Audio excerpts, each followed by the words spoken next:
All right, sit back and relax for the next 2 hours. It's the Real Kyper and Bourne Show. We are live on Sportsnet 590 The Fan, Sportsnet 360, Sportsnet Plus, Nick Kypreos, Justin Bourne, Sammy McKee.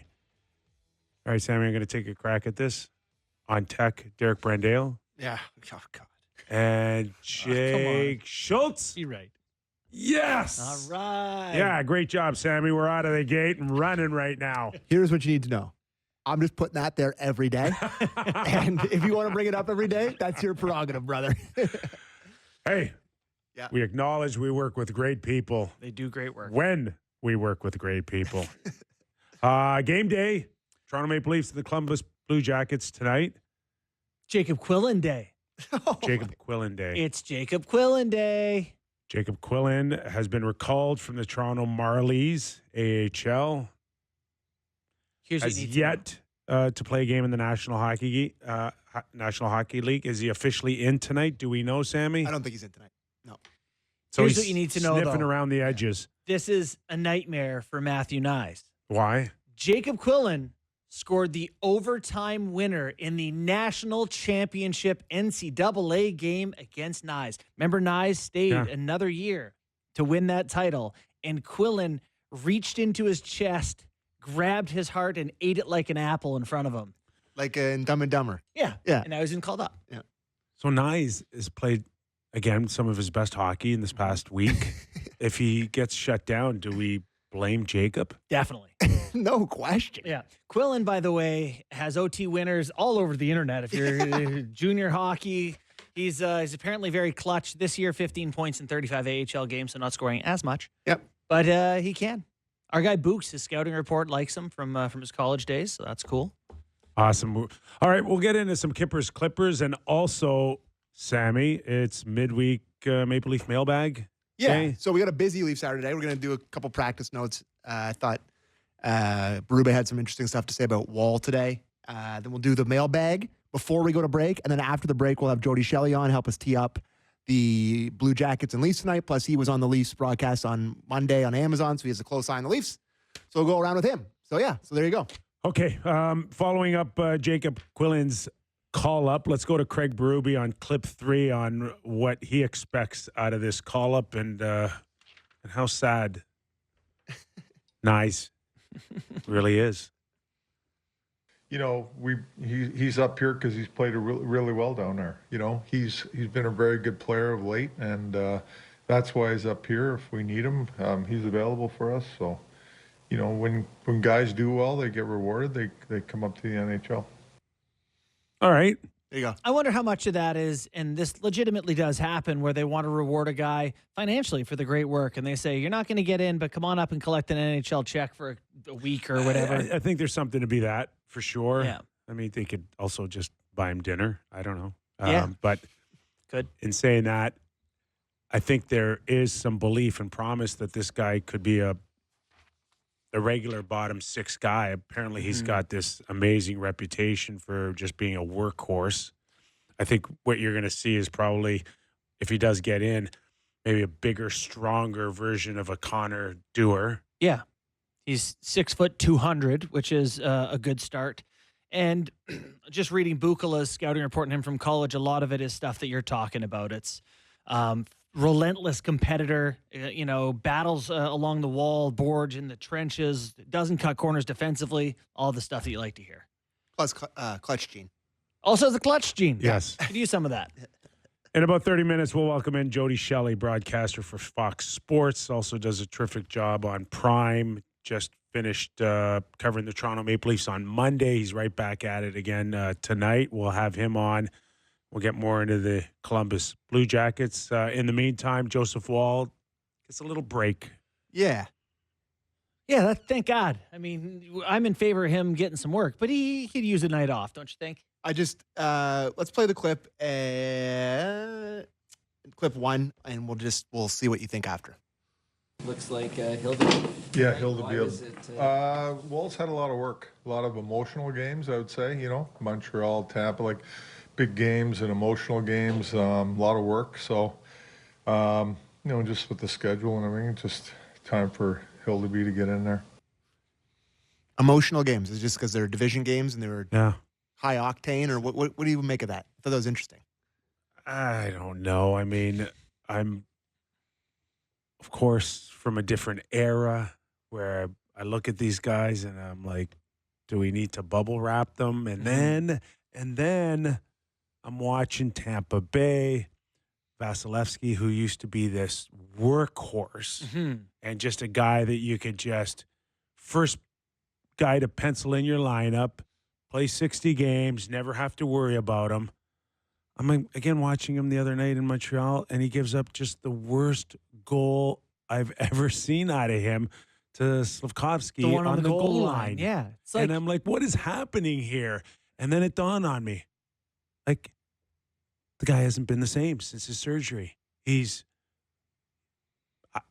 when was his surgery? I dare say a year ago. I have a bad memory. Okay. Yeah, didn't he missed the first half of last season, I did would he say not? I would say he came back like November? end of December last year. Okay. Maybe a little earlier, Okay. if my memory serves me correctly. But it doesn't always. Tell me he's ever been the same before that surgery. Yeah, I mean, I think his numbers are better this year than they've been, but I do remember last year being like, okay, it doesn't seem like he's the same dynamic force he once was. I just, that play struck me as he's trying to be this positional, that's where I'm supposed to be. Okay, I'm in this framework of a position rather than goaltend. Like, the guy has no angle, just face him. I don't know. That was So very strange. And then the game winner that Evans hits, Evans flubs it pretty bad. I didn't think that was, His numbers are pretty in line with his career. his numbers are good this year. Yeah. They Before, like last year was a clear outlier with a 900 save percentage is back up to 915 again this year. He was 915 a year before, 916. Whatever the numbers say, for me, the mystique has just kind of been lost. Okay. Well, you can't lose to the perennial failing Toronto Maple Leafs in the first round without taking a little bit of the shine off the mystique. I think that's So what's established. He's what a was 900. Well, what's just to the go impetus back- to bring up Vasilevsky? That I don't know that he broke down. That all the games and the wear and tear have caught up to Vasilevsky. Okay. So He came maybe back there's in November maybe there's 23. something to be said about, I don't know, load management. Is that what we want to call it for the goalies? Sure. Okay, for the goalies. Okay, sure. Let's hear what Craig Berube says about Dennis Hildeby getting the Well, start. we just played that. Oh, that one's the one Yeah, we that's- already heard. yeah, All that's right. what we played. Normie, don't play that one. So Hildeby gets the start tonight, but Murray had a pretty good weekend in the AHL, didn't he? A couple I shutouts. think his save percentage is like he's back up to one of the top guys in the American League. So we got to see him. We don't have to spend a ton of time on this, but big one for Hildeby because I think he's got to look good tonight before they go back and give Murray another chance here, right? I think that's right. Beast. If he's bad tonight, Murray will be back. Yeah. I 9:33. I think that in a perfect world, that's the way they want it. With these guys kind of going back and forth, each getting a look. No, Matt with Murray up. Just Matt Murray to lock in that third spot. Yep. That's all. Sure. Makes sense to me. 9:33. He deserves another crack at it. Columbus tonight.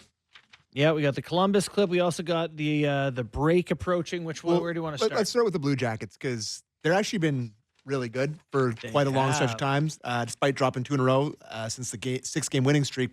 Blue Jackets been one of the best teams in the league for the past month. 10-3-2, 3.33 goals per game, and the second best power play. They can fire it in the net. They're a really dynamic offensive team. I think they're second in the league on 5-on-5 goals. Like they really can shoot it in. So Wow. yeah, Are we talking? I know, about tons of goals. Columbus? How about this? So Sportsnet Stat tweeted it out, but the largest team goal differential with the player on the ice and off the ice. Second is Quinn Hughes. So the Canucks are plus 35 with him and minus 50 when he's not out there. I know. There's Draisaitl. There's McKinnon in the top 5. In first is a guy named Kirill Marchenko. They're plus 47 when he's on the ice, and they're Yeah. minus 51 when he's off. This guy's game really popped this year. The 98 goal difference. So he has found something special there, which is pretty crazy. let's listen to Berube on the Blue Jackets, and we can react off of that. Cool. They got some great players over there. They really do. Size, strength. I mean, they can score.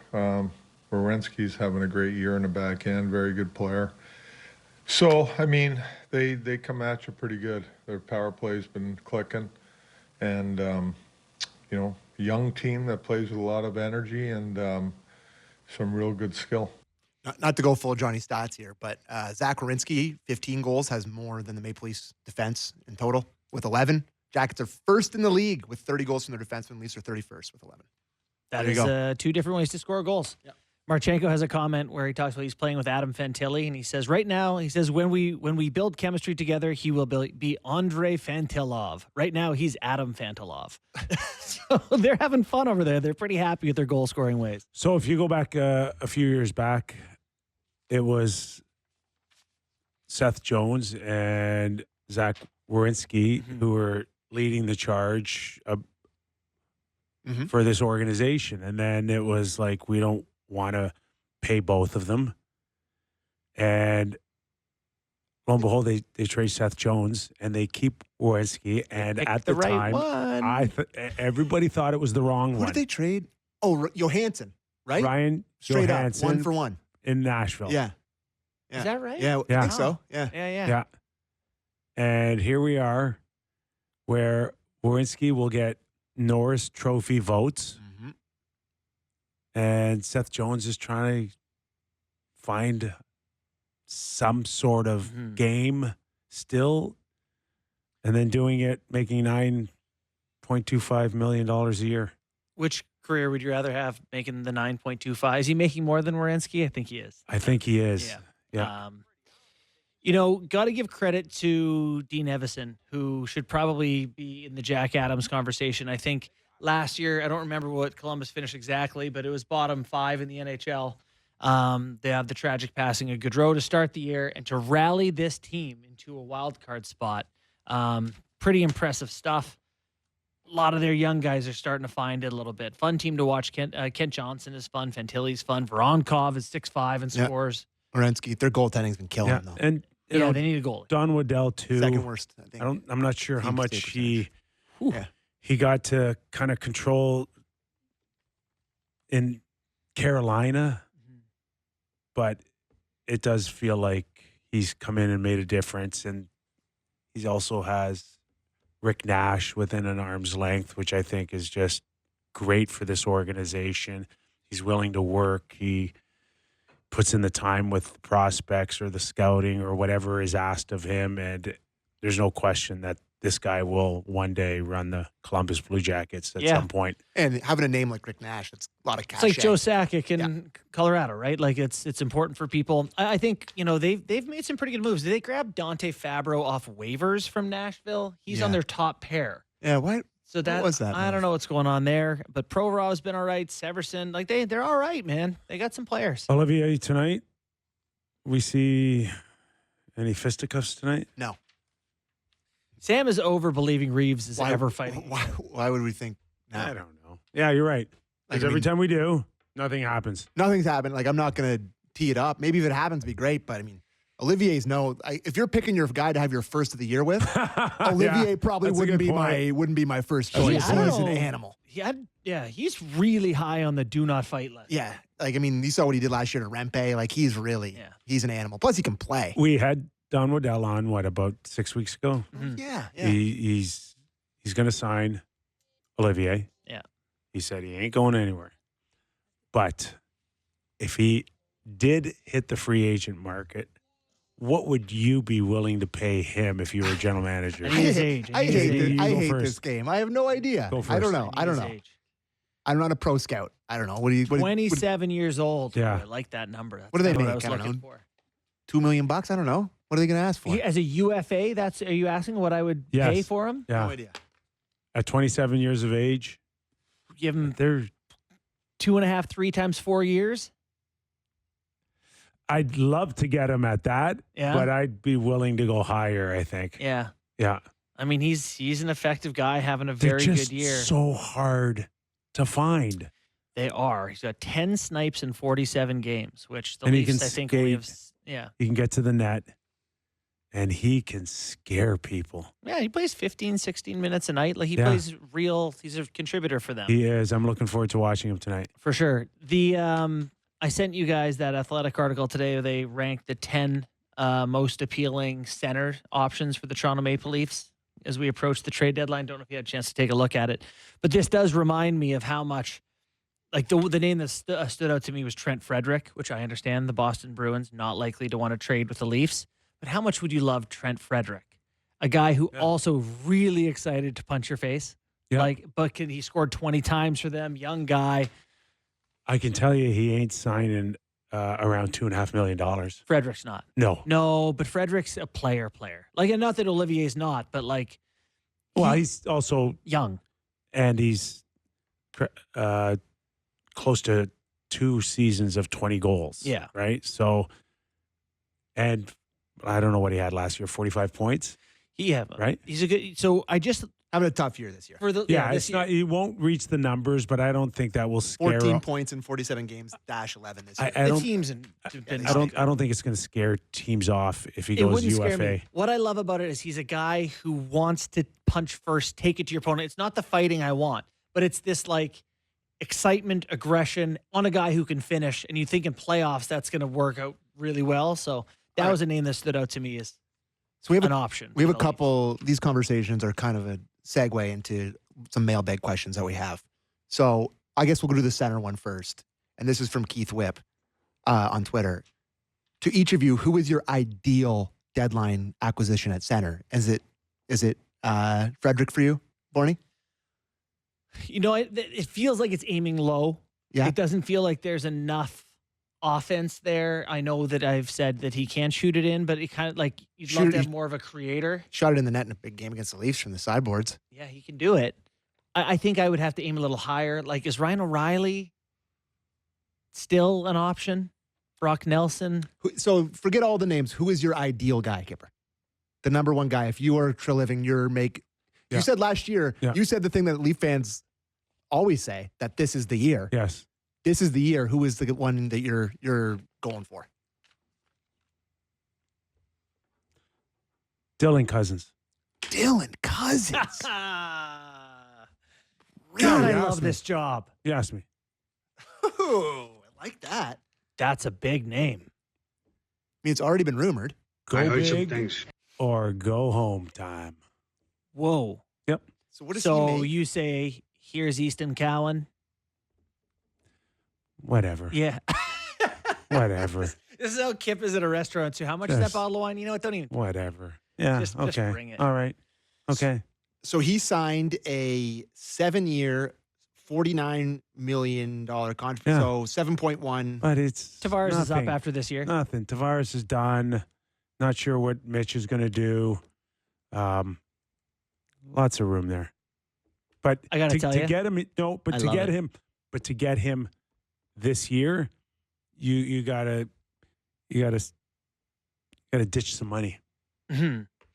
That's all. You can't retain on a single year. You can't say retain 50% this year and we'll do full boat after that, right? It has to No. be equal It has to distribution of be, retention. now or never. Yeah. Do you think that's a guy that they'd actually move?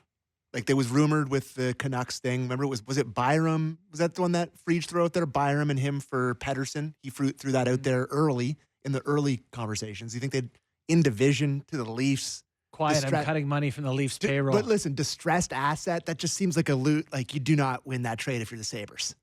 Because you get him in a better situation. He lights it up here. It's another guy that got away to the Leafs. There's no way they trade him to the Leafs. Yeah, it's unlikely, but you just asked him Like what you- his ideal fit was. I know.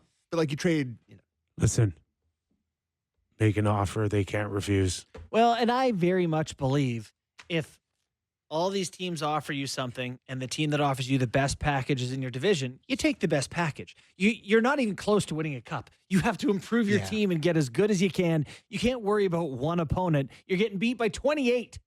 do you think anybody would be looking to get a 6'3", 210-pound, right shot, 23-year-old center? Anyways, that's a good one. I think that might draw a I few was going to be offers. like, Kadri? But now he's But like, that's a good one. Yeah, Kadri. Is Kadri up there for you? I hate how Canadian I have to say that now because of you.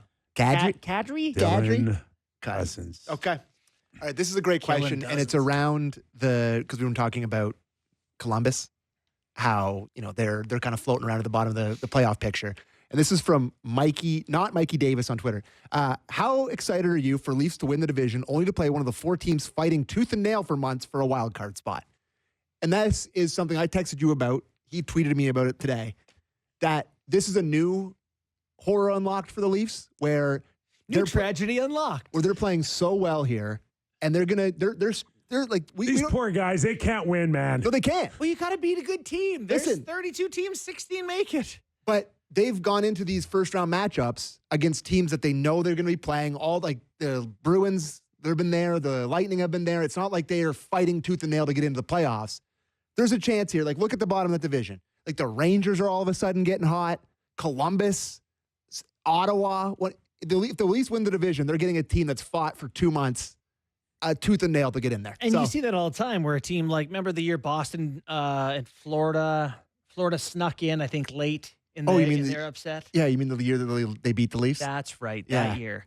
But I mean, every year you see a team battle to get in. They're just used to playing this competitive, desperate hockey. Kings won the cup the year they got in. They beat the Seed, yeah. they beat the Canucks in the first round. Like, that's a new horror unlocked for Leaf fans. Cool. There you go. You got no problem with the Leafs taking their chances against a team that may come in hot or may not. Who knows? And Bring me the Montreal Canadiens. Like, oh, would that be look fun? at, if it is a Columbus, right? And yeah, I get it. You got everything to gain and absolutely nothing to lose. No one's giving to you lose any for Columbus. credit at all.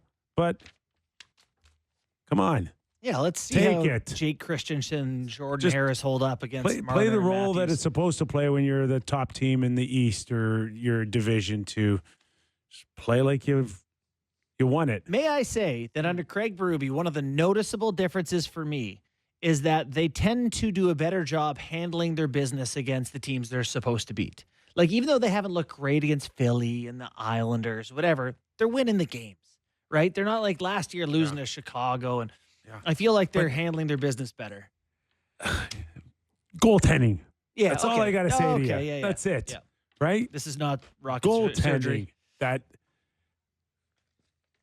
How many Samsonov losses at this point last year would we have said, oh my God, what's he doing? Could he have mixed in a poke check in overtime in Game 7? Right. That's all I needed. Like, just mix in a get on poke top check. of your crease, And maybe. we've got maybe a handful of goals that have gone in on Joseph Wall or Stolarz before he got hurt where we're like, It's so true. a handful. We used to come in here After every 40, day.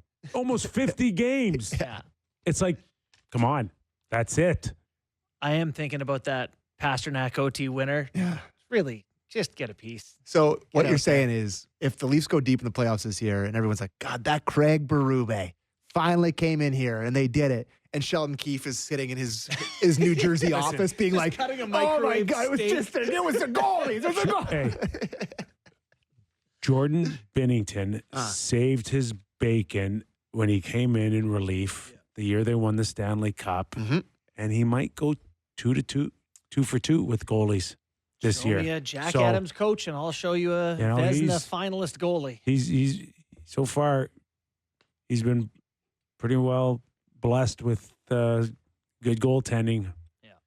Okay, this is another playoff matchup question, which is an interesting one, and I don't think I've ever actually gotten your opinion on this. Would love to see your thoughts on your choose your opponent playoff format. Top seeds pick opponent from seeds 5 to 8. Second and third seeds pick from remaining teams 5 to 8. Adds importance and drama to the regular season standings and would actually create rivalries that Gary wants. We are in the business of entertainment. Uh-huh. How entertaining would that be? I would love that. I think it's beautiful. Yeah, we've suggested that. We have? Yeah. Or maybe on another show I've done it. I've never. We've don't never think we've ever discussed, talked about that. pick your opponent. No, I don't so the think so. Capitals get the 1 seed. I did this on Hockey Central at noon with Doug McLean Did and Darren Millard. Oh, really? I bet yeah. you Doug hated it. Yeah, I can't remember. Like, if the Caps get the 1 seed in the East Uh-huh. and Crosby sneaks into the 8 seed, does he pick Sid? Do they any team you're immediately offended? It's great. It creates instant drama. But, I mean, why should it stop? To me, if you're the top seed, regardless of who else is around there, you get to pick. Like, you're probably not going to pick second or third, but if you own them or you feel like you have a good chance against them, Well, you get them out it of the could way. be injury based, Or though, you Sam. get them out of the way early. Like, I feel like if you're the top seed, you get to pick whoever you want to play, regardless of seed. Yeah, oh, absolutely. Yeah. I love the idea that, like, oh, they're, McDavid's got a broken ankle. We're going to pick the Oilers. We don't think the rest of their team's any good, whatever it is. All right. This is from Johnny at I Pour Beers on Twitter. Hot take. The real win in the Four Nations face-off would be if Matthews, Marner, and Willie came out of that silly tournament injury-free. I'll take that any day over Team Canada tournament W. I'd rather Canada go 0-3 than have any one of those guys get injured. Priorities. I got a buddy named Johnny that pours beers for MLSE, so I hope that's him. I mean, yeah. I think Johnny, that's I Pour correct. Beers. So I think he's that's him. correct. This is the Leafs hour. Somebody's going to get hurt somewhere. You got to think, especially if it's a lot more intense than 2016, that World Cup in September. Are they going to push a lot harder because they feel like a good performance will solidify a place in the Olympics? I mean, that's it in a nutshell, right? That's but they're that's not, the carrot. But Willie, Austin, and Mitch aren't because they're all locks. They're absolutely locks. Yeah, no, it's well, if you want to go down that path, probably like 80% of them are locked. Yeah, so right? maybe they won't be as desperate. So I hope they are competitive and they put on a good show.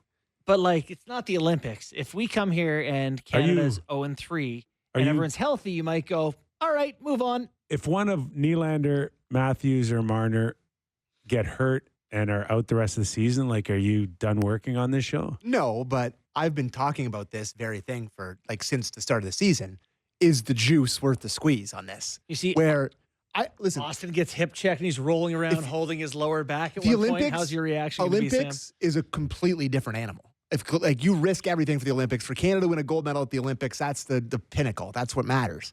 But More than a Leafs Cup? no, clearly. I mean, I've seen gold medals. I would like to see a cup. But it's an easier pill to swallow, is what you're saying. 100%. Like, God love the Four Nations face-off. Rogers, It's gonna be Doodaloo. cool. It's gonna be cool. It's gonna be great.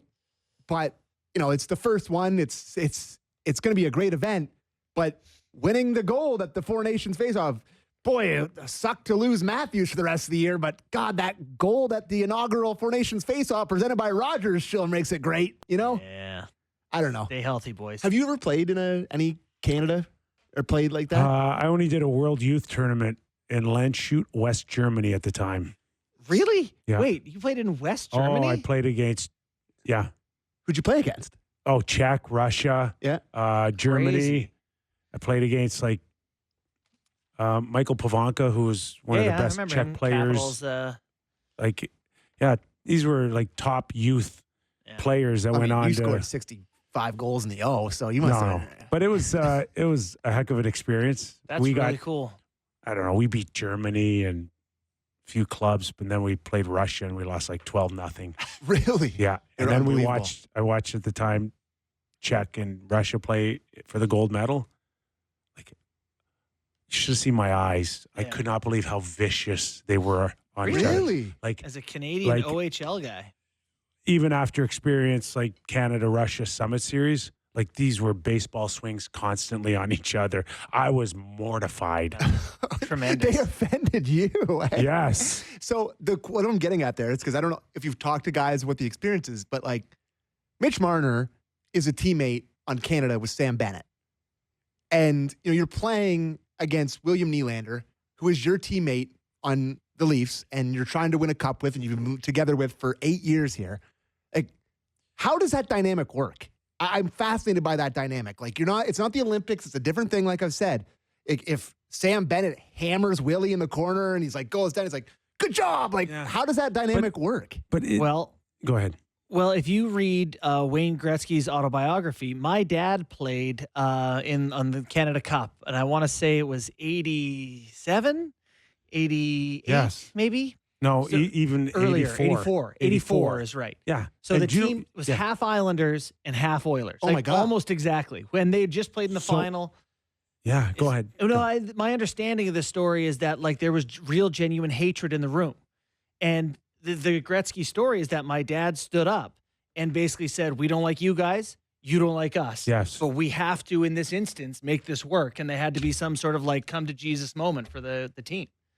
So that's fascinating. Messier, Gretzky, and then the Islanders, right? Yeah. Kevin Lowe, like they were That's crazy. vicious on each other too. Yeah. But I mean, like a guy gets smoked and he's on your team, and Yeah. you're like on with Team Canada, you're like, yeah, But good job. Yeah. really, I don't know, it's weird. It did really start in 76. And I know I mentioned this the other day, but Boreas Salming with Team Sweden going up against Sittler and McDonald, Yeah. right? And that's a teammate that they loved, Mm-hmm. but you also had this real competitive, don't let Canada down, man. Mm-hmm. So And that's where they cheered in Toronto for Salming. 5-minute and, standing ovation. and he's with Sweden. Yeah. We'll see if Matthews gets the Salming standing O. But they've never been more buddies now, today, this era. So Anyways, we don't need to keep talking about it. It's just fascinating to me. It's a really interesting dynamic. it is. Let's go to break so we can get to Jody. All right. all right, you heard the man. When we return, Jody Shelley, broadcaster with Fox Sports Ohio, former NHL player, and now covering the Columbus Blue Jackets. Jody after the break when we return to Real Kyper and Bourne. Welcome back to the Real Kyper and Bourne Show, Leaf Hour edition of our show. Hildeby. See how clear and concise I was with that? I'm bummed you're not doing Hillbilly anymore. Gets the start tonight for the Toronto Maple Leafs. I called him Hillbilly on Leaf Talk the other night. On purpose or no? No, by accident. Because I was thinking about what you did. Okay, so it's just not me. Well, no, it was because of you, and I was thinking about what you called him. Oh, okay. Hillbilly. He's got to feel a lot more confident that the team's playing well overall. Yeah. Yeah, I think so. I mean, I really feel like for a guy like him, the more games he gets in, the better chance you get to see him as who he really is, not a nervous guy trying to make an impression. Okay, as promised, Jody Shelley, who covers the Columbus Blue Jackets, joins us now, and he'll give us a better idea of what the Toronto Maple Leafs will be facing, a very much improved, confident hockey club. Jody, and man, I didn't think I'd utter those words at any point this season when I described the Columbus Blue Jackets.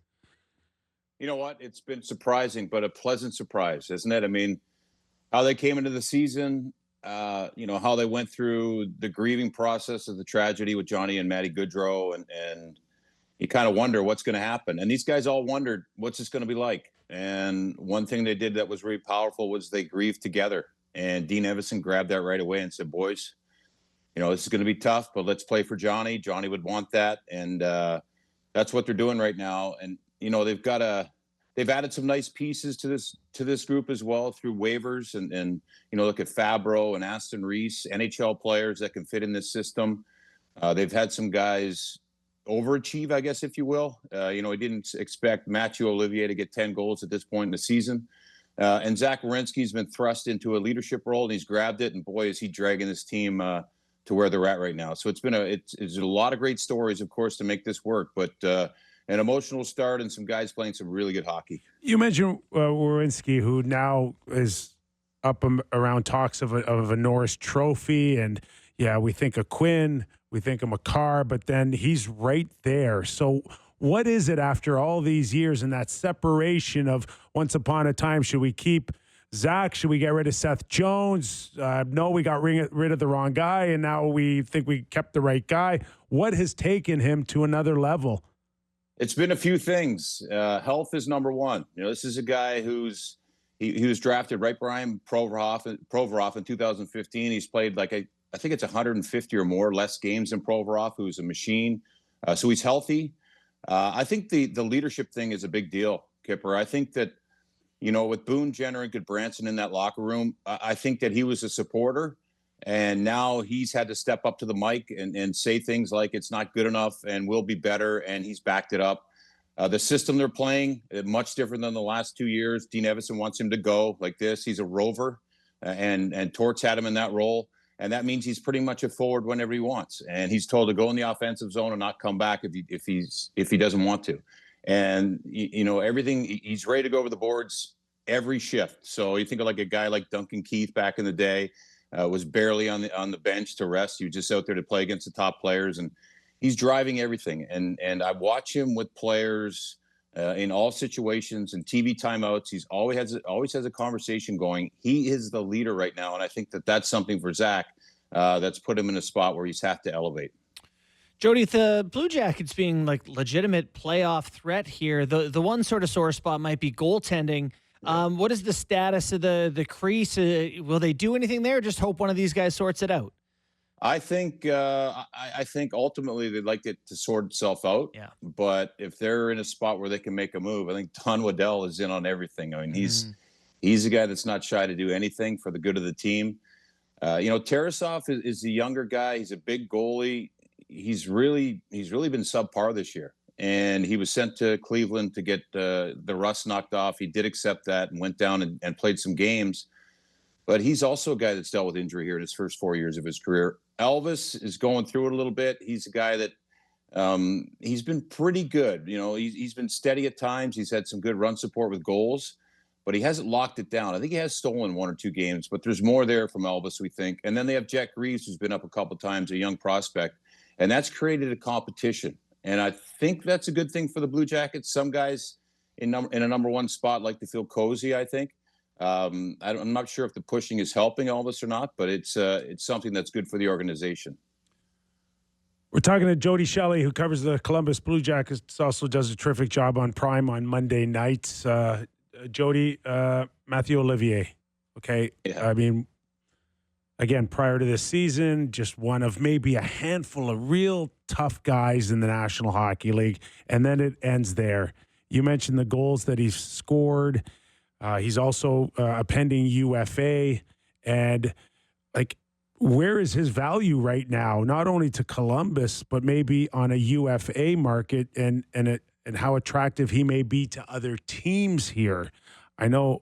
Don Waddell, we had him on about 6 weeks ago. He said he ain't going anywhere, but he ain't coming cheap anymore here. I'm not saying he's the next Tom Wilson here, Jody, but he's a lot closer to Tom than he's ever been in his career. Yeah, and he's playing on a third line. I talked to him today about it again, and he understands he's been given a really good opportunity. And just think about how that role evolves, right? We would all dream of going to the third line and being a penalty killer and scoring 10 goals halfway through the season. But this day and age, he's very good at understanding the temperature of the game. He's going to be a $4 million guy, maybe even more, with some markets being desperate for a player like this. Because he can do that. Kill penalties, hold on to pucks. He can put fear into people. He's a great teammate. He's a leader. I think he's starting to smell that the teams outside of the Columbus market are attracted to him. And every place I've been, they've asked about 2 people, and it's been Olivier and Werenski. And he's happy to hear that. I mean, of course, we'd like to keep him in Columbus, but there is a point of what is he looking for there. Montreal is probably interested. I mean, every organization we go into, they ask about him, and he's created the value. Scott Ford was his coach in Milwaukee. Spent a lot of time with Scott Ford, and Scott Ford's our assistant coach in Columbus, just working on the game and working on his craft. And now he's really been a bright spot for this team. So you think a $4 million AAV on him next season isn't out of the question? I don't think so. Wow. I think he's one of those guys, right-handed shot. Montreal's a perfect fit. Listen, I am not. Don't get an argument out of me, man. I'd be an important Incredible, piece. right? 375. Wow. Do it. All right, so the name that other people must be bringing up is Marchenko. What an unbelievable season this guy's having.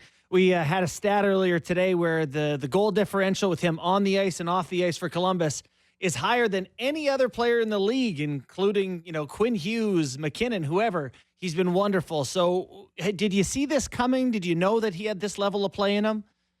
Well, this is where you'd hoped he'd be. Okay. And the key factor for him and Voronkov is Monahan, who's out of the lineup right now. I mean, this guy, what a pleasant surprise. I mean, he plays the game at the right pace. He's always in the right position. Fantilli's been in there now. Those guys have cooled down a little bit, those 2 wingers. But he's big. He's learned how to work for pucks away from battles and in battles. He uses his size at the right time, and it's almost like he's got that dynamic to understand when to use his skill. There was parts of his first couple seasons where skill was used at the wrong time. His size wasn't used properly, but he's evolved into this role. And I credit him and Dean Evison and Sean Monahan for pulling this out of him, because he's got a good package, and he's a guy that works at it, studies the game. So, they all do.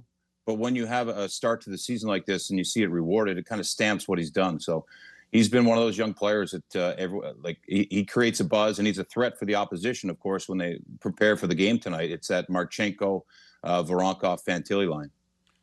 A little over 30 games to go in the regular season, and it just seemed like when the New York Rangers faltered, they invited so many teams in the East to jump back in it, and that includes Columbus here. And it just seems week after week we're talking about a team getting hot like Detroit or Montreal or Ottawa, and then they cool off. When it's all said and done, how is Columbus now matched up against the handful of teams making a legitimate run right here? How do you see this thing playing out in the last stretch of the season? I hope they're in the hunt, because the belief in the locker room is an important thing for all these teams are in it right now. And Columbus's belief is there. They're excited. I think they hang around. I think they do, but they have to get Monahan back. And they have a couple guys today that might not play. I don't know if Cylinder's going to play tonight. He's a centerman. And this is going to be a tough center ice matchup for the Blue Jackets, especially that top line. I don't know what they're going to answer with. But it's going to be interesting to see if they can hang in there until guys get healthy. Boone Jenner will be back after the February break. He's the captain. He's the guy that's been that one to drive this team. So if they can hang in there till the break starts, they could have some good things happening after. And I think that would be an exciting way for Boone to get back. So I think they're right there. They go in and surprise teams a lot like Montreal. They play hard against the Rangers. And right now, Kyper, all these teams that are in it with the belief they're playing that defensive, stingy style of hockey, and they're bought into it. So that always gives them a chance. Jody, you're looking exceedingly dapper today. We can see you on the screen. I'm sure you're on the broadcast tonight. We watched you on the broadcast Monday night for Amazon, watching Leafs Blue Jackets. Do you have any impressions of this year's version of the Toronto Maple Leafs? Yeah, I'm impressed. I think with everyone else, it's their defensive ability. I look at those main guys. They've been in the playoffs every year. They've been in the National Hockey League. I know they haven't had success, but they've had a lot of scrutiny. I think they have the right guy behind the bench in Craig Berube. I love the Nylander-Berube dynamic. I think we should have a camera behind the scenes and a mic on Chief every second of that, because he just, there's so much swagger in that locker room. There's no more swagger around the league in that locker room. They hang out with celebrities. They know they're under the watch of everyone, and they back it up. I think that's important. I like Oliver Ekman-Larsson too. I like how he's in there. He's won a Stanley Cup, and he's amazed at these young guys. I think that's important. I think they're for real, and I think the confidence they have and the understanding to make it happen in the playoffs is for real. And when they get their goaltender tandem back and working, I think they're going to be one of those teams that understands playoff hockey has to be learned, and I think they've learned it, and they're going to use the regular season well. So I'm excited for this push to the end. Yeah, I'm dapper. One thing, Bourne, my time management's terrible, so I got to get all ready now, catch the bus, so I don't have to walk in this freezing cold weather. So I can, so it's going to be drop the mic, run to the bus, get on, and I'll try to get a coffee in between, but we'll see how that works out. We'll make sure you get out in time. Don't worry, I'm fine. We got lots of time. Jody, for the record, there's been a couple of road trips where I slept in my suit for time manment. To catch the bus. Okay. I did that one night. Yeah, I didn't sleep, but I think it was a 36-hour suit I had on. Yeah, that's happened. Well, listen, we really appreciate your time. Keep up the great work. I know you're busy as heck, but we enjoy every second we get to listen to you. Thanks for doing this.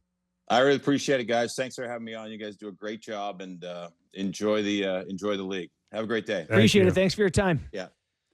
Jody Shelley, Fox, Columbus, also Prime. Yeah, the Amazon game. So they love doing Leaf games too, Prime? You can just tell. Well, a little extra juice. I mean, right? Well, they picked them like 18 times out of 20 on Mondays. often. Listen, as a guy who has beer league Mondays, I know how many Mondays you're they getting play. killed, They're eh? killing me this year. Yeah. It's like I'm missing half the games. Yeah. God, all their money buying all those Mondays from us. Ruining the zigzags. Actually, they're better without me. Anyways. But he's as into your boy Olivier as you. I was surprised that he's like, he could get $4 million because we had that discussion prior to Jody coming on, and it was like 2.5, 3. But if the cap's going up, which we believe that it is, more than the 5%, of course, that still needs to be negotiated. But the cap could go up to close to $100 million. That would be spectacular, but it certainly would change, the percentage of the cap or whatever. The other thing that really stood out to me is the goaltending thing. Like, they get no goaltending, and they're still in a playoff hunt. Like, if they had some goaltending, this team might be legit. So he mentioned maybe they shop. Like, where would you go? Like, For a goalie? yeah. They have the third worst goaltending in the NHL. Like Mackenzie according to Blackwood Natural would Stat have Trick. been a nice pickup for Yeah. them. But So looking we know around at Colorado. teams that are out, I don't know, Seattle ready to sell a goalie. Is Varlamov going to come back? Maybe the Isles could sell him. I don't know. yeah, They got nothing. It's going to be pretty lean for them. But yeah, they are legitimate this year, and they certainly haven't been for a little while. Interested to see how the D pairs look again tonight with Riley sticking up there with McCabe. We didn't talk about that much yesterday, but I was wrong. I mean, it's not the first time I've been wrong about something, but you were very hard on having him stay up there with. I thought he had his best game in quite some time. With Riley, yeah, like McCabe, Riley did playing with McCabe. Yeah. Yeah. McCabe being able to play his offside is certainly very helpful. It is a priority, guys. It is. Morgan Riley, behind the scenes, has been a concern for them for a little while now, and they've got to do everything they can to get him looking like their $7.5 million defenseman. Yeah. I mean, that is a big part of it. Ekman Larson played the most of any Leafs D last game, Yeah. over 23 He's minutes. kind of turned it around a little Stock bit. up for me. Yeah, he's a stock-up I guy. just don't know. He's also a guy that you cannot overload on because he will break down. Mm-hmm. Benoit Timmins probably not going to be your third pair in playoffs, though, if I had to guess. Yeah. Don't fully trust it. Benoit's got better. Yeah. So that's something to keep an eye on. I do think it's interesting to see, can they get some more Max Domi? What's Fraser Minton going to bring for them? Because otherwise, the top guys look so good. Like the top two lines, there's almost nothing that interesting for me tonight. It's the same big dogs, and McMahon, Holmberg, Nylander again is the second line. Mm-hmm. How many breakaways? What's the over-under on Nylander getting a breakaway? I had a chat today with the guy at Sport Logic. They have Willie recorded as 11 breakaways, first in the NHL. Last week. Yeah, that's what I said. I said, what are the parameters for this? There's no Clear way cut? he's only had 11. Like clear So cut? the definition they use is it has to be a zone entry followed by a 1-on-0 with the goalie, which basically means that you have to have the breakaway from the blue line in for Clear it to be. cut. But like So Willie's then- got to have a dozen other where he gets around a guy late or something Drops like his that. shoulder and it's cuts a in. It's not like a clear So 1-on-0. Saturday, Lane Hudson, not a breakaway? That's a great question. Yes. That's a great question. Would that be considered? Is it Do a you think 1-0 that's a with a breakaway? breakaway? I do. I don't think it's a breakaway. I think. Really? Well, no, because he's battling with a guy. He wins position after he gets over the blue line. Like, Yeah. I agree with this. You should be home free, blue line in as a breakaway. Yeah. To me, he's got body position, so he's on the other side. It probably needs to be redefined. Like there's a break and then there's a breakaway. There's a clear cut breakaway. There's Right. different we're versions. Right now, we're having, and I talked to them and they said, even if you were generous, the stat might give them 15, but it just feels like. Which is a lot. 15 is a lot of breakaways. It's a ton of breakaways. Yeah. How many breakaways do you have in your career, Kipper? You think you get 15? I've had one or two. Yeah. No chance 15? Oh my God, 15. 15's crazy. That's a career for a lot of guys.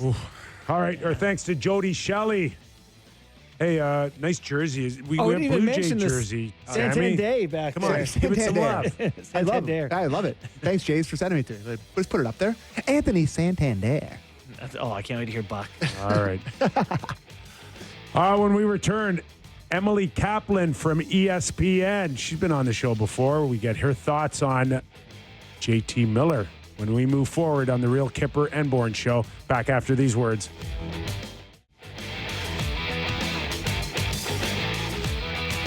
All right, let's get her going on the National Hour on the Real Kyper and Bourne show. We're live on Sportsnet 650 in Vancouver, Sportsnet 960 in Calgary. This hour of Real Kyper and Bourne brought to you by Bet365. Nick Kypreos, Justin Bourne, Sammy McKee. In a few minutes, we'll welcome in Emily Kaplan from ESPN. Does a terrific job covering the National Hockey League south of the border. She's been on the show before. We're looking forward to catching up with her and getting all the goods still coming out of Vancouver. Yep. Tough night for them against the Buffalo Sabres. Tough night for Can't lose it. McDavid-less Edmonton Oilers Good in hockey game. Washington Good hockey game. against the Capitals. So what is the latest, guys, that we're hearing out of Vancouver? I'm following my guy Taj here on Twitter, and he just said that that apparently Tocchet just ripped the players in the scrum, and that should be posted fairly soon. Just saying that seems a little frustrated with the players. Tocchet's starting to boil over a little bit. Maybe we'll have to have a listen at commercial and see if we can find some of that audio. But fascinating stuff. I know you can. How could you not be? Yeah. If you're him. Well, Yeah. blew a lead against the Think of being Buffalo a parent where Sabres. your kids are fighting all the time. Yeah, not pretty. Yeah, not pretty. And Demko doesn't look like Demko. Patterson scored. That's all I know. I Lots watched the of other game. Lots of reports coming in the last 24, 48 hours. Of course, Elliott kind of opened it up Saturday night with the thought that the Rangers and the Vancouver Canucks were closing in on some type of deal. Mm-hmm. Frank Cervelli from dailyfaceoff.com also reporting that the holdup may have been over withholding money off of Miller, that maybe perhaps the New York Rangers do not want to pick up the whole 5 years left on his deal. It's one thing to trade a good player. It's another thing to retain on a good player. Points in 9 straight for the Rangers, by the way. Really? Yeah. And they're back in. Yeah, They're right there. Right? They're knocking on the door. So- I mean, they were never dead to me, but I think the foregone conclusion here for the Vancouver Canucks, and we'll wait to get Emily Kaplan's thoughts as well, is that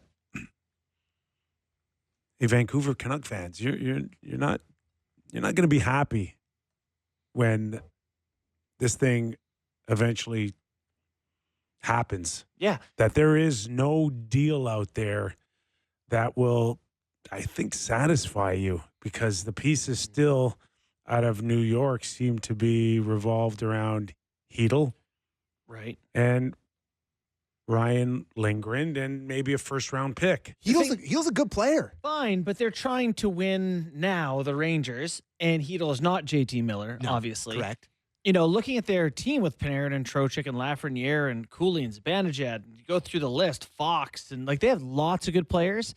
The Rangers are in a soft conference. They could very well add Miller and be good. So you're not going to get a guy who's good this year. You're not going to get a guy that goes, okay, we got rid of Miller, but this guy is going to be, make us better. You're going to get whatever, 3 quarters for on the dollar, and off you go. Okay, let's welcome in Emily Kaplan from ESPN, hockey reporter. Emily, thanks for joining us. You're as busy as ever as well. We had Jody Shelley on in our first hour Leaf edition, and you equally as busy. I caught your intermission the other day on ESPN, and of course, everybody's talking, including yourself, on JT Miller. What's the latest you have heard, and when do you expect something to happen potentially? Oh, well, firstly, great to see you guys, and thanks for having me on. This is the story that everyone is talking about, and obviously everyone in Vancouver is always talking about it, but it seems like it's trickled down here in the States because it's a big one.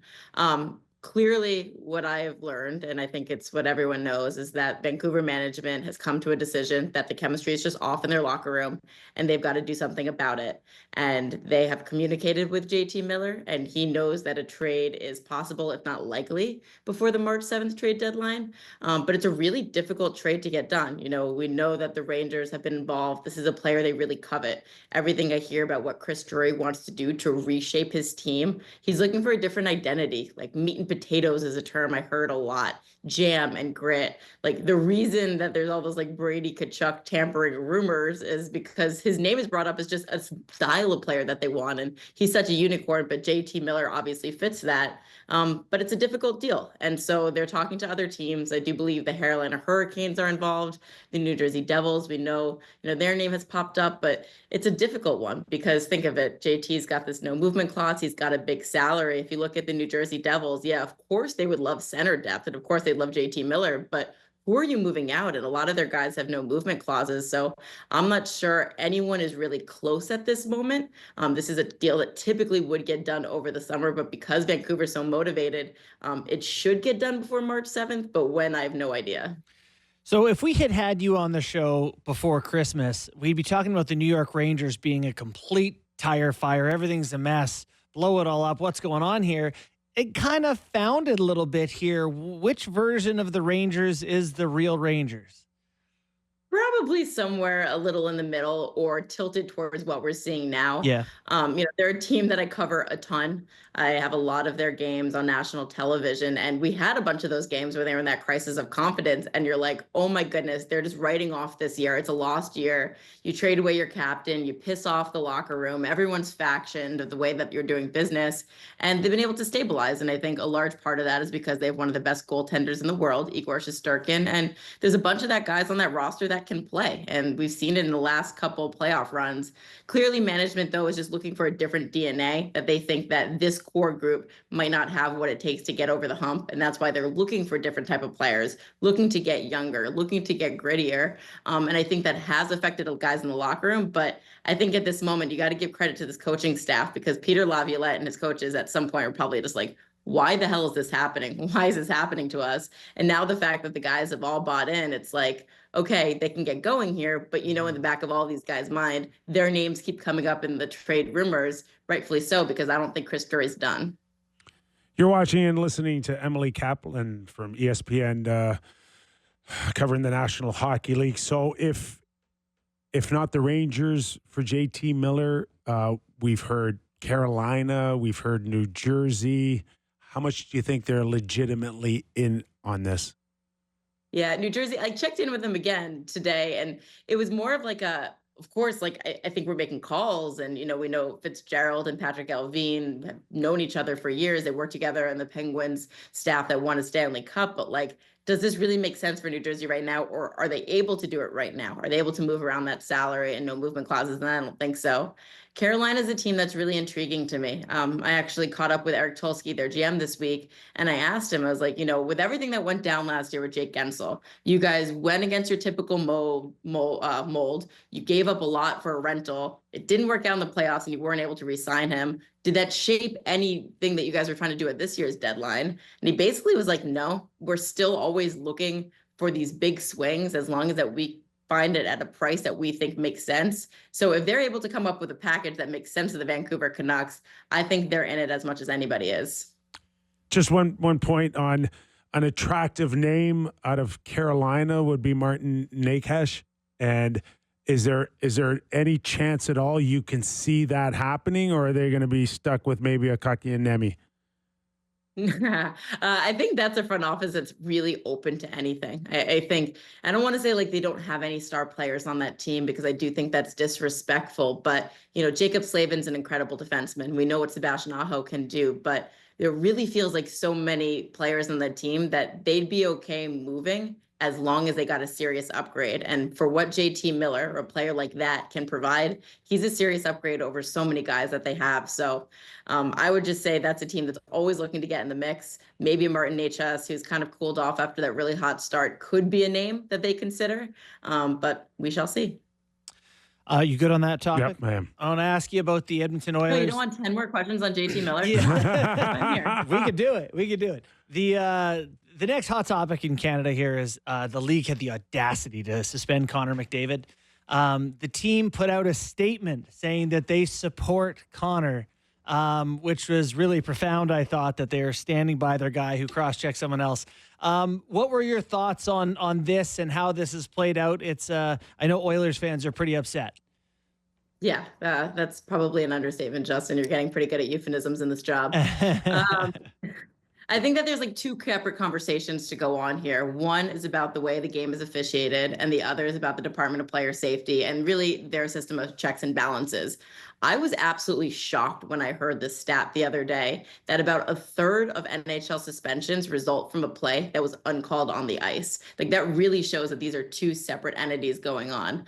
But to me, when I saw this play in its entirety, I'm like, this is a culmination of frustration from Connor McDavid of just not getting calls this season. We know since he's entered the league, since 2016, he leads the leagues in drawn penalties, rightfully so, right? He's always got the puck. Guys can't catch him. But this year, his rates are really down. And we've seen so many instances, like just a week earlier, Adrian Kempe slew foots him, not called in the game, but then Department of Player Safety does everything they can, which is a $5,000 fine. So I think Connor in this moment was super frustrated because there's many uncalled penalties on Connor Garland before this happens. All of that said, it is indefensible ever to cross-check an opponent in the head. Like, that's not cool. 3 games was probably a little harsh. I thought it would be 2. When I first saw 3, I was like, okay, maybe this just covers the rematch. But the fact that the rematch was in 2, I think maybe you could have landed there. But Connor's going to move on. And any notion that like he's not going to participate in league events and promote the league because he's pissed off by this, I don't think that's true. Knowing Connor, he cares about winning a Stanley Cup first and foremost. But behind the scenes, there's 2 things he cares about. It's promoting star players better and international hockey. And so we're coming up in the 4 Nations tournament. Like, to think that he's not going to go up there and give press conferences for Team Canada and promote this event for the NHL, I think that's absolutely ludicrous. Is there anything that in conversation south of the border about what the NFL was able to do with protecting their quarterbacks, and if hockey can ever do anything to kind of work around the edges on that, in your opinion? Yeah, I think those are definitely conversations that we have down here, especially because we see the way that those leagues have grown. Like, the NBA didn't become what it is until these star players became entities of themselves. Like, before Michael Jordan like became the thing that dragged along the Chicago Bulls, and then the TV deals and endorsement deals all followed surrounding it. The NFL didn't come what it is until we all of a sudden have quarterbacks that are not just stars, but like celebrities here in the US. They're A-list celebrities. So you see the way that Patrick Mahomes get calls. And I know that a lot of the hockey players are like, okay, well, why aren't we doing that to our star players? Me personally, like, I'm a huge fan of football. I cut my teeth covering football. I covered the NFL. I've noticed myself like watching NFL games on my couch this winter. I'm like, the game's almost unwatchable with just how many flags are thrown. Like, every single play seems like a flag. And I think in hockey, there's always been this code of just let them play, especially with this situation with Connor McDavid. If you think of the refs on the ice, it's Wes McCauley. That's what he's notorious for. And I think there's got to be some kind of balance where we have to do a better job of protecting them, because we are putting these star players in unsafe situations, and we want to see them on the ice. Like, we want to see them doing their thing. But I don't think we need to over-index, because the way that they protect and coddle them in the NBA and the NFL, that's not what hockey is about. So we've been, I would agree with that. We've been kicking around potential teams, that are going to be interesting leading up to the trade deadline. One of the names that I had brought up earlier was Trent Frederick. Charlie Coyle's on some trade lists, but the Boston Bruins are still the Boston Bruins, and they have superstars and they're in the mix. What do you think about where they're at and what they're going to do over the coming 6 weeks? I think they're at a serious crossroads. I think this management group seems to have supportive ownership still, no matter what happens this season, at least through the season. I think it is going to be Don Sweeney and Cam Neely running the show. And you hear them spoke last week of saying, like, we have 2 paths we can go down. The one path that we've been doing the last couple of years, but that hasn't resulted in a Stanley Cup, and it results with a so-so record this year where we had to fire a really good coach. Or we're going to have to think about retooling. And I think from what I'm hearing, and the fact that so many teams do believe that Trent Frederick is going to be available, they're not going to come to agreement on a long-term contract, and maybe some other names there, that a retool is the way they need to go and will probably go. They need to get younger. I said this on the broadcast when we had them, I don't know, a week or 2 ago, but another director of amateur scouting told me that Boston has the worst prospect pool in the entire NHL. He was like, there's no one really knocking on the door in Providence. They call Matt Potter up. He looks okay, but really nobody else there. They've whiffed on so many first-round picks. Their first-round pick from this past year is going to be a project. He's not really lighting it up in BC right now. He's a big guy. He's going to be a late developer. And I think they just need to restock their prospect pool and get much younger in order to make this not a full teardown, which they clearly don't want to do because they've got Jeremy Swayman and David Pastrnak, Charlie McAvoy, like all these great players. But you got to do something to make this a little better and a little smoother. Maybe look at like what the Washington Capitals did, where all of a sudden they started targeting a bunch of guys in their early mid-20s, and lo and behold, you don't have to do the full teardown. Emily, we're a few weeks away from the Four Nations face-off, and I'm sure you're going to be busy as heck as well throughout that tournament. Just the overall feel again south of the border. We're starting to see a little bit of a domination at the World Junior level from USA Hockey. Oh, my poor Sammy here. He's just a mess. Emily, he's a mess. Stop that. I'm glad he's off camera. I don't want to see what that looks like. Sorry, Sam. Just the overall buzz down there in terms of, there is some talk about maybe ticket sales being a little slower than they'd like, but overall, where do you see the momentum coming in the next 2 weeks? Yeah, I think the ticket sales are a little slower than they like because some of these matches are just going to be hard to sell in those two markets, right? And especially, we don't know who's going to be in the final. I think that if it's USA Canada, the buzz is going to be absolutely outrageous. I expect these to be full arenas, though. Like, this is going to be really cool. People in the US are starting to get excited because I think they're starting to realize what it means. Like the fact that we've never seen Austin Matthews or either Tkachuk brother on the stage. The fact that we have such good goaltenders, such better goaltenders seemingly than your country in Canada or maybe the other two nations, and that could win us the tournament. So I think there's starting to be this tangible feel of like, okay, cool, we could see something really good here in momentum, but I don't expect here in the US. I mean, like, if I have to be completely frank, we're still in NFL in our general sports landscape. College football got their day to shine. It was NFL after that. So once the Super Bowl is over and once we can turn our full attention to this, I think it's really going to amp up and be exciting. It is not a coincidence that they planned this tournament like starting 2 days after the Super Bowl, I imagine, Emily. No. NHL does something well. Yeah, they got a good planner for sure. We had Bettman on last week, and one of the questions I asked him was just about Utah and about the name of the team and kind of what we're waiting for. What's the holdup? Sounds like it's tough to get a name that people haven't picked already and don't have rights to. Hey. Yeah, no, it's shocking, and obviously, Yeti, like, it leaked out. Clayton Keller came to the media tour, and that kid never says anything controversial. Like, he's such a hockey player, and he just starts like referring to them as the Yetis. And I'm like, Clayton, like, really? Did you go there? So I think everyone had the assumption that was going to be it. And then we find out about legal battles that go on behind the scenes, and sometimes it's juicy and sometimes it's really boring. But it seems like this has dragged on longer than anyone would have liked. Maybe not for the Utah Hockey Club because they can sell a bunch more merch and maybe extend this and just sell then another wave of merch. But I think by this point, we're ready for them to be like fully legitimate. Like, it's cool, they're there, but let's treat them like a real team and not a temporary one. Emily, if we're going to talk about Utah, we got to talk a little bit about maybe expansion opportunities south of the border. And the world's completely changed where I think Gary Bettman and Bill Daly, they just sit with their feet up on their desk and they wait for applications. What market grabs your attention? Because we've heard Atlanta coming back in and Houston. But in your opinion, over the last few years, where do you see this thing going?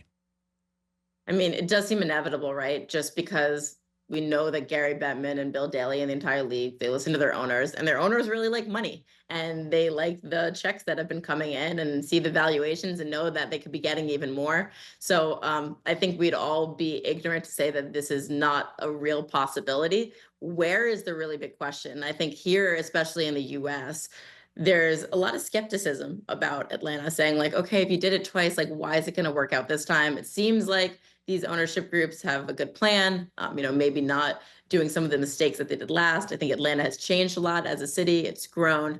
But I'm feeling like there's a lot of momentum there, but I too would like to see it to believe it and know that it will be different this time.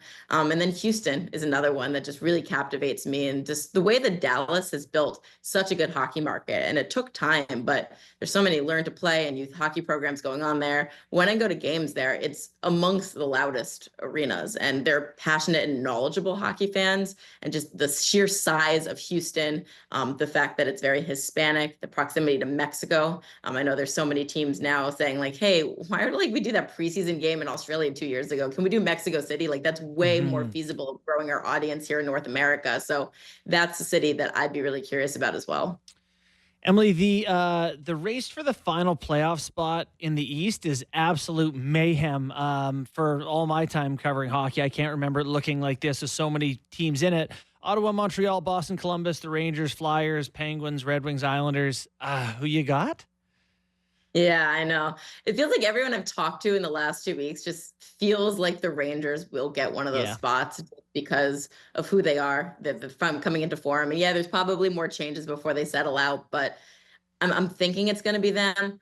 I really want to believe in Detroit. It's a really important market here in the U.S. When the Red Wings are good, it matters. There's energy. It's hockey town. I had one of their games when they're on that win streak with Todd McClellan, or, it was right afterwards. And I'm like, holy cow, like they figured it out. I think it's still some bumps in the road. I think that this is still a group that probably needs something, but that's kind of the team that I'm rooting for.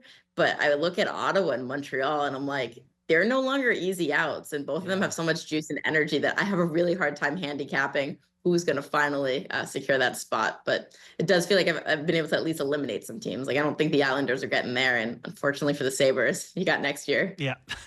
I take it it's a rare night off for you. Where are you headed next? It's actually like a week and a half off. I was in Connecticut yesterday. Here in Chicago, chilling. Please don't tell my bosses that I'm relaxing too much. But we got back-to-back weekends in Boston before the Four Nations, so I'm excited for that. And in Chicago, better, warm and balmy, and better for Bedard these days too, right? Yeah, I talked to so many people in that organization, and they get really frustrated. And I don't want to blame Canadian media, but obviously they're concerned about their prodigal son, and what are you guys doing to him? Are you ruining him? He just looks so pissed off and angry, and everyone in Chicago is like, that's not what's going on here. He's so in tune to what we're doing. Our prospect pool is amazing. He's super invested. He's dialed into the plan. And do you want him to be okay with losing? Remember Connor McDavid his first couple years, Nate McKinnon when they were going through it? It would be weird if he wasn't pissed off. So I think Connor's going to be okay as long as their prospects are all as good as they think they are. And from what I've seen of what, they've been able to produce at some of these younger or different levels, they should have a good wave coming in that's going to be able to grow with them. Excellent stuff, Emily. Really appreciate your time. Enjoy the rest of the week, and we'll catch up with you down the road. I appreciate it. And I'm going to go clean my computer. I'm a little blurry here. We got to figure out what's going on. Thanks, great. Emily. Appreciate Great it. chat. That is Emily Kaplan, who does a terrific job reporting for the National Hockey League on ESPN. Mm-hmm. The Devils would be interesting for JT Miller, wouldn't he? Wouldn't they? Yeah, you've been talking about that for a while. Why? You just anything come through? What are you reading? What are you looking at? Oh, I remember you wrote that I know. 3 or 4 weeks ago, and it's kind of been out there ever since that. I think they need something. I've not been impressed with them the last little while, and I think they've won 2 of their last 11, boys. Listen, or 2 of their last 9, one or the other. This was a team a lot of people had very high before the season started in terms of being a team that will legitimately contend in the East. I remember us doing the Bet 365 segments in the our first week when I was doing some look ahead stuff, and I'm pretty sure at one point they were the odds-on favorite before any games were played, but they might have been the favorite to win the cup. Sheldon Keefe was the favorite for Jack Adams. They were really, really, really up there. Which is crazy because last year the Devils had 81 points in 82 games. They were really not very good. So, and a lot of that came down to not having a goalie, and the goaltending killed them a lot. So they got Injuries. Jacob Markstrom. So people thought they were maybe getting on the right track, but I don't know. They're on a totally different pace now, on pace for more like 100 points. So that would be a pretty good jump. Game time. Game time. game time presented by Bet365. Visit the app for latest odds and find out why it's never ordinary at Bet365. Must be 19 plus. Ontario only. Please play responsibly. Some good games on the ice tonight, including the one on Sportsnet, Leafs and Columbus. Leafs, big faves on home ice, minus 205 against the Columbus Blue Jackets. Seems like a scary number with Dennis Hill to be in net. I don't know. I think some goals could enter the net tonight. Neither team having very great goaltending. I think we were talking about them being the second worst team save percentage in the league, the Columbus Blue Jackets. Dennis Hill to be in net tonight. The total reflects that. It's at 6.5, but I'd be willing to go over on that total. At 6.5. Yeah, but what's minus 110 on both minus sides. 110, yeah. So I think there's definitely value in that. Winnipeg in Colorado. Excellent game tonight. Winnipeg is slight underdog, plus 100 on the road to take on the Avs.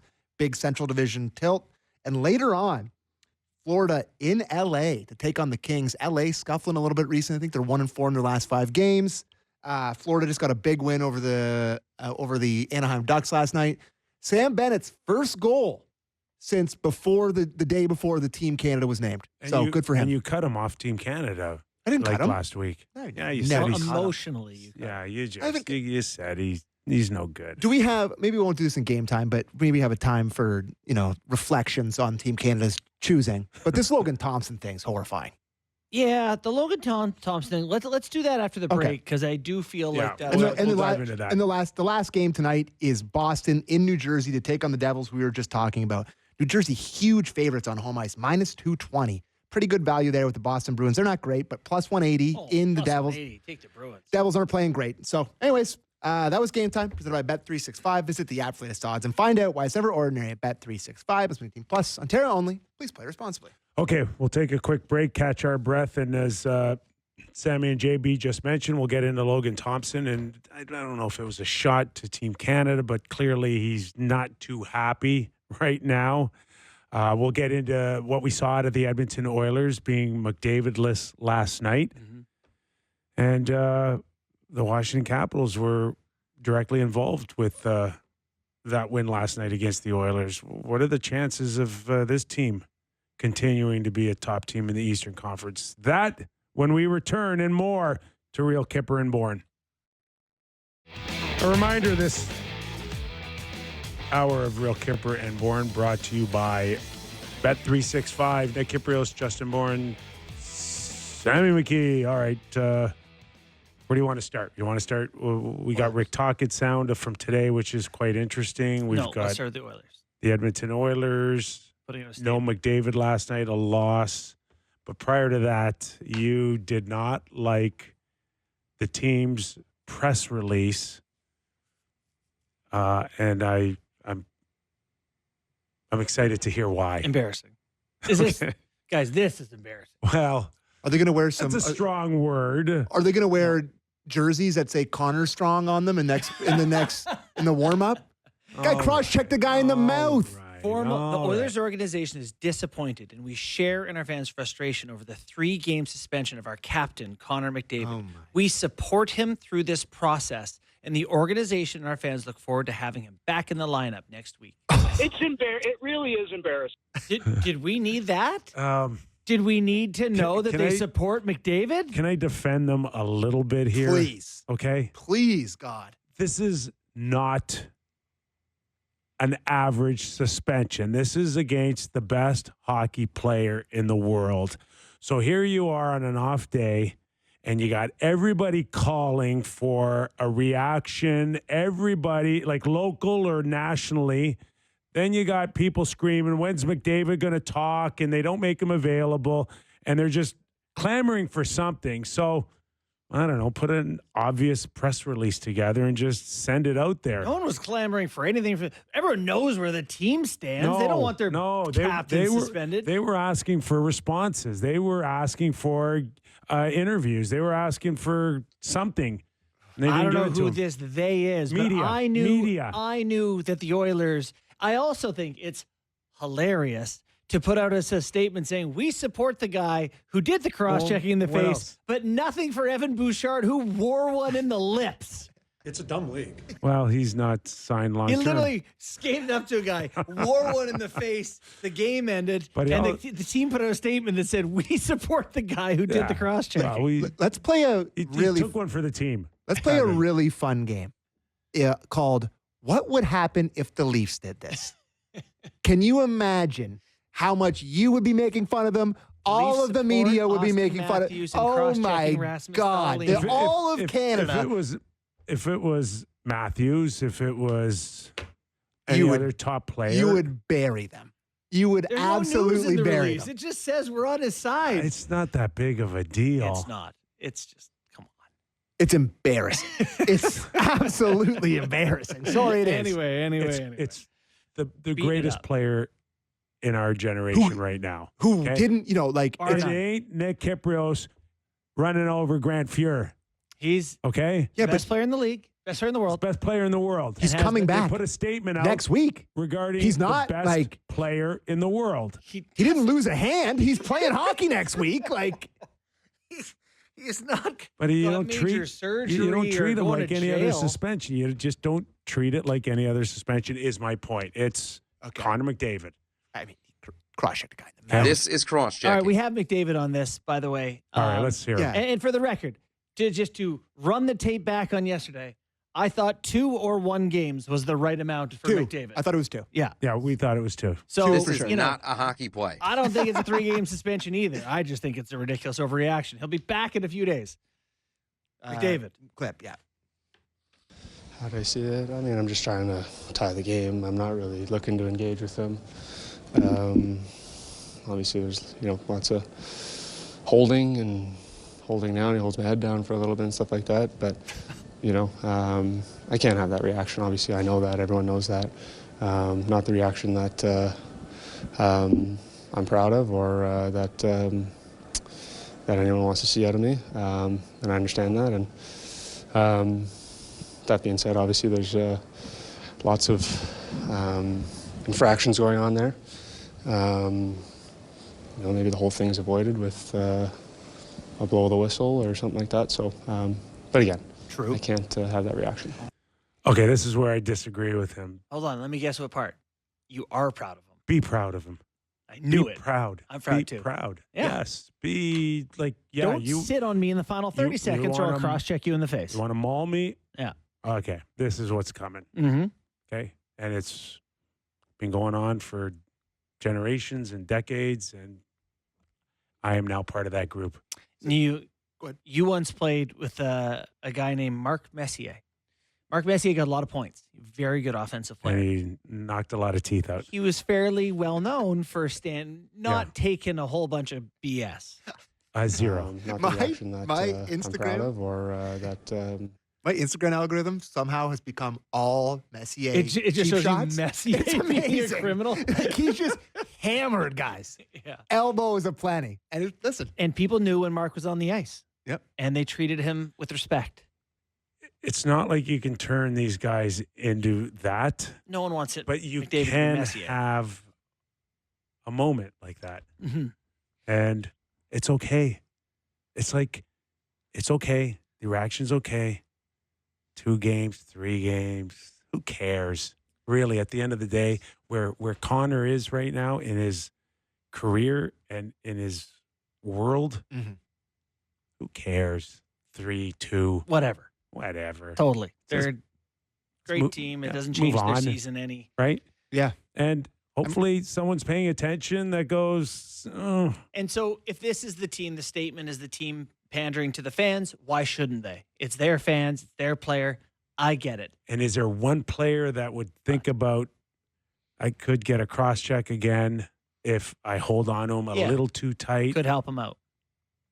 Maybe there's that one guy, but And for everyone in their car in Vancouver listening to this, does everyone just ignore the fact that he lied on Connor Garland for 2 minutes I beforehand? think his stick was caught under Garland. I mean, he's lying on top of him. Yeah, he's but that's- engaged. He's engaged with No, him his before stick the is under Garland. He can't get it free. Is it like You think if he would have stood up, Everyone's- he could have? everyone's That's a dumb everyone's point. acting like Mr.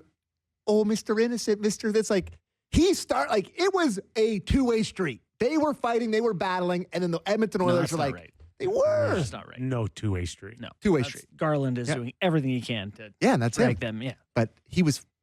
And by the way, if I'm a Vancouver Canuck, I'm liking Garland too. Yeah. Oh, man. That's Right? exactly what you want Oh Garland my to gosh. do. For I got to tell sure. you, like, Garland's high on my list of guys I would have on my team. Oh, yeah. He's a hockey player to me. I love, you Yeah. know, he really thinks it well. High hockey IQ. What's he? That turtleneck. Oh, yeah. The helmet's too big. He's all I know. foggy. You just You want to just- punch him in the face every Everyone shift. does, yep. What's every he shift. thinking of his head coach today after meeting the press? Yeah, so not thrilled with his team, and they're not having a lot of fun in Vancouver these days. Did we end up getting so Tocchet had held a presser today, and I guess voiced some of that frustration about how it's going in Vancouver. Do we have? Yeah, we do. All right, let's check Play out it. what Tocchet had to say. Well, what did Tom Brady say? If you want to have fun, go to Disneyland. You got to. Winning's fun. Competing's fun.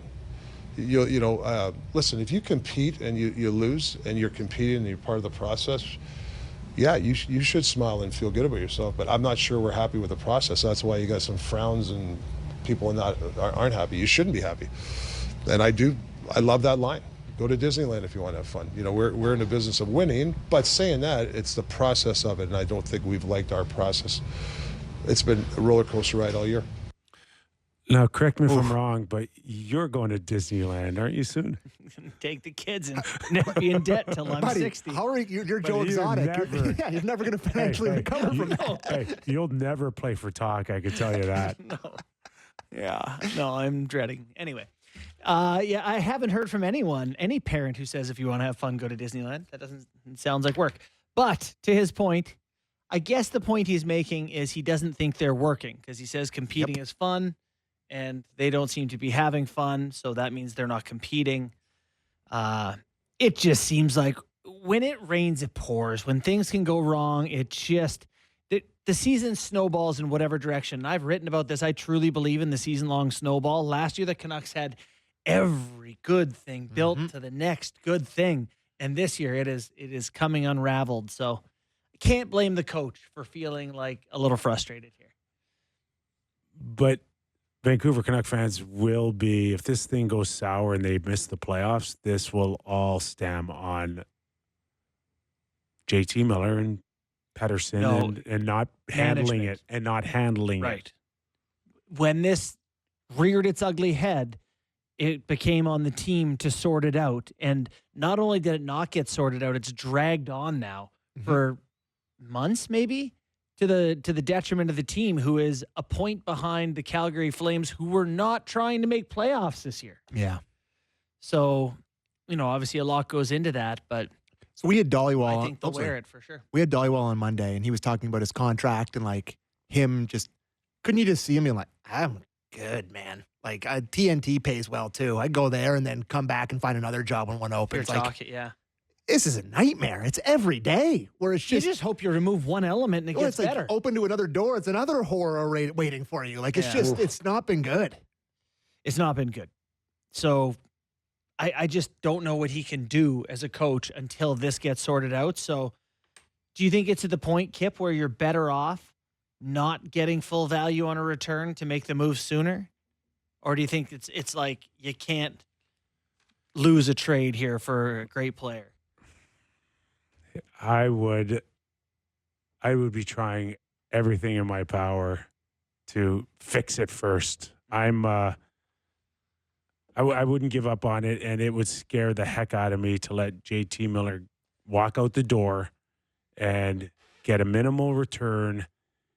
Watch him go help the Rangers or New Jersey and go, what was I thinking? Mm-hmm.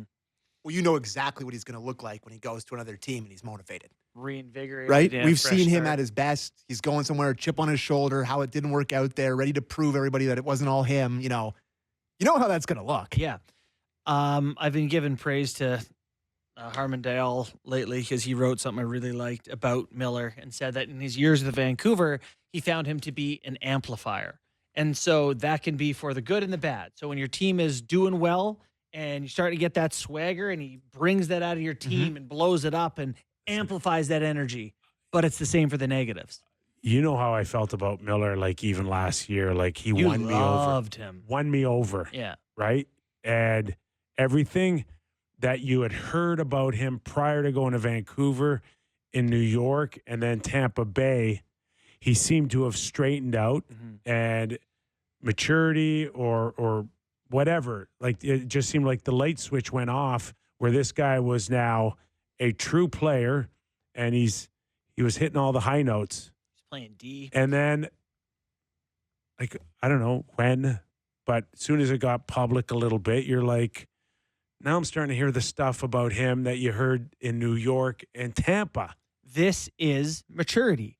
To me, it's like if you're an amplifier, you don't have the ability to step back, to zoom out, to be a leader and say, things are going poorly. I need to help raise the guys up in the other direction. We're getting too high here. Let's pull it back down. You're just kind of, going with it. And so if that was criticism of him before he found Vancouver and that success, it doesn't seem fixed to me. It still seems like someone who is tied to the success of what's going on around him rather than the cause of it. I got to think the Calgary Flames right now, who hold one of the 2 playoff spots in the West. They're the good vibes team. I think they're just going. He's the opposite of the Canucks. Yeah. It's like winning your round and waiting for the next 2 teams. Well, they're beating each other up. Beating the crap out of each other. And you're saying, keep going, keep going, keep going. Yeah. And it seems to me like Canucks Calgary's are just punching themselves in the face every day, and they're just like, whoa, the Calgary let Flames this are sitting there cycle going, go. don't trade him. Don't trade him. Hang Just on. keep He's too good to trade. Just keep beating the crap out of each other. That's true. For sure. You love what's going on there. I feel bad. We don't talk about the Flames nearly enough. We're on in Calgary. Like, what are they going to do? They're going to be in a tough spot. They lost Walker Dewar on waivers, which I don't love. He's a pretty good player. Nothing. They do nothing. I think that's what they're going to do. Nothing. They're going to be like, God, this is all gravy. Like we didn't anticipate being where we are. We're having success. Our veterans have been good. Young kids are coming along. Let's just get in some good games and call it a win of a season. I don't think they need to do anything. They're not going to win the cup. They're not going to pick in the lottery. They might as well be competitive and get some games that matter under their belt. You're finding ways for Jonathan Huberdeau to help. Kadri's still Kadri.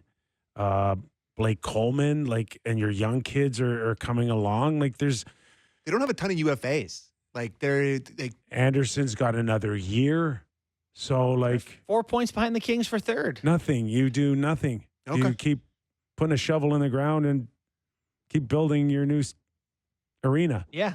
Yeah, I agree. I like and I've said since day one, they just work and they're getting great goaltending. We know Valaquette loves Dustin Wolf. And you start pushing him for best rookie in the league. Yeah, that's what you do. The Calder, and make that happen. 3 first-round picks this year for the Calgary Flames. They have their own. They have Florida's, and they have, I guess, New Jersey's from the Markstrom deal, and they also have 2 next year as well. They have Vegas's two second rounders this year.